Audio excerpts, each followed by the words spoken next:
Hi everyone, welcome to Roja's kitchen.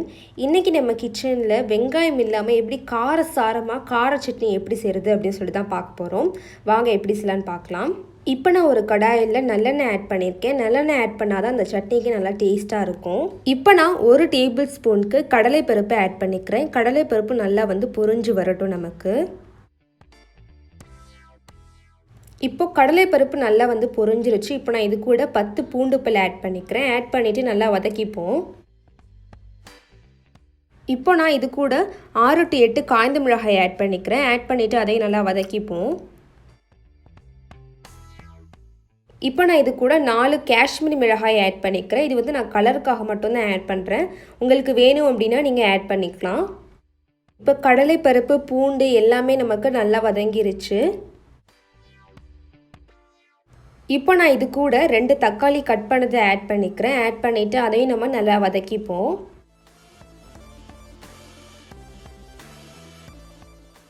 உப்பு தேவையான அளவு ஆட் பண்ணிடலாம். இப்போது தக்காளி எல்லாமே நமக்கு நல்லா வதங்கிருச்சு. இப்போ நான் இது கூட ஒரு சின்ன துண்டு புளி ஆட் பண்ணிக்கிறேன். புளி ஆட் பண்ணோம் அப்படின்னா இன்னும் டேஸ்ட்டாக இருக்கும். ஸோ புளி ஆட் பண்ணிவிட்டு அதையும் நல்லா மிக்ஸ் பண்ணிடலாம். கொஞ்சமாக தேங்காய் துருவினதை ஆட் பண்ணிக்கிறேன். ஆட் பண்ணிவிட்டு அதையும் நல்லா வதக்கிப்போம்.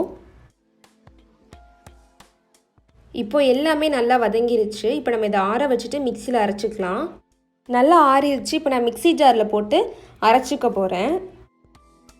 இப்போ மிக்சியில் அரைச்சாச்சு. இப்போ நான் இதில் தாளித்து ஆட் பண்ணிக்க போகிறேன். ஒரு கடாயில் எண்ணெய் ஊற்றி கடுகு உளுந்து ஆட் பண்ணிக்கோங்க. கடுகு உளுந்து நல்லா பொரிஞ்ச பிறகு கருவேப்பிலையும் ஆட் பண்ணிக்கோங்க. ரெண்டுமே நல்லா பொரிஞ்ச பிறகு நம்ம அரைச்சி வச்சுருக்க சட்னியில் நம்ம ஆட் பண்ணிடலாம். இப்போ நமக்கு சிம்பிள் அண்ட் ஈஸியாக கார சட்னி ரெடி ஆயிடுச்சு. சுட சுட இட்லியில் நம்ம இந்த சட்னியை வச்சு சாப்பிட்டோம்னா அவ்வளோ டேஸ்ட்டாக இருக்கும்.